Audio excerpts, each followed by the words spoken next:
ಶುಕ್ರವಾರ ಬೆಳಿಗ್ಗೆ ಪೂಜೆನೆಲ್ಲ ಮುಗಿಸಿ ತಿಂಡಿಗೆ ಇಡ್ಲಿ ಮಾಡಿದ್ದೆ, ಅದ್ರ ಜೊತೆ ವಡೆ ಮಾಡಿದ್ದೆ. ವಡೆ ಅಂದರೆ ಉದ್ದಿನಬೇಳೆ ವಡೆ ಅಲ್ಲ, ಅವಲಕ್ಕಿಯಿಂದ ವಡೆ ಮಾಡಿದ್ದೆ. ಟೇಸ್ಟ್ ಅಂತೂ ಉದ್ದಿನಬೇಳೆ ವಡೆ ಥರನೇ ಇತ್ತು. ಅದಕ್ಕೆ ಅವಲಕ್ಕಿನ ಚೆನ್ನಾಗಿ ವಾಶ್ ಮಾಡಿ ಸ್ವಲ್ಪ ನೀರು ಸೇರಿಸಿ 30 ನಿಮಿಷ ನೆನೆಸಿದ ನಂತರ ಚೆನ್ನಾಗಿ ಕಲಿಸ್ಬೇಕು. ಇವಾಗ ಅಕ್ಕಿ ಹಿಟ್ಟು, ಮೊಸರು, ಸಣ್ಣದಾಗಿ ಕಟ್ ಮಾಡಿದ್ದ ಕಾಯಿ, ಹಸಿಮೆಣಸಿನ್ಕಾಯಿ, ಕರಿಬೇವು, ಹಸಿ ಶುಂಠಿ, ಕೊತ್ತಂಬರಿ ಸೊಪ್ಪು, ರುಚಿಗೆ ತಕ್ಕಷ್ಟು ಉಪ್ಪನ್ನು ಸೇರಿಸಿ ಚೆನ್ನಾಗಿ ಮಿಕ್ಸ್ ಮಾಡಬೇಕು.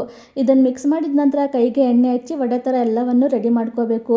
ಇದಾದ ನಂತರ ಆಲೂಗೆಡ್ಡೆನ ಗ್ರೇಟ್ ಮಾಡಿ 2 ಸಲ ಚೆನ್ನಾಗಿ ವಾಶ್ ಮಾಡಿ ಒಂದು ಬೌಲಿಗೆ ಸೇರಿಸಿ ಇದಕ್ಕೆ ಅಕ್ಕಿ ಹಿಟ್ಟು, ಗೋಧಿ ಹಿಟ್ಟು, ಚಿಲ್ಲಿ ಫ್ಲೇಕ್ಸ್, ಕಟ್ ಮಾಡಿರುವ ಕೊತ್ತಂಬರಿ ಸೊಪ್ಪು, ಬಿಳಿ ಎಳ್ಳು, ಉಪ್ಪು ಮತ್ತು ನೀರು ಸೇರಿಸಿ ಅದಕ್ಕೆ ಮಿಕ್ಸ್ ಮಾಡ್ಕೋಬೇಕು.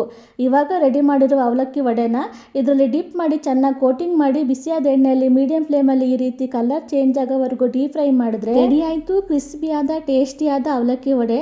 ನೋಡ್ತಿರ್ಬೋದು ಉದ್ದಿನಬೇಳೆ ವಡೆ ಥರನೇ ಕಾಣಿಸ್ತಾ ಇದೆ.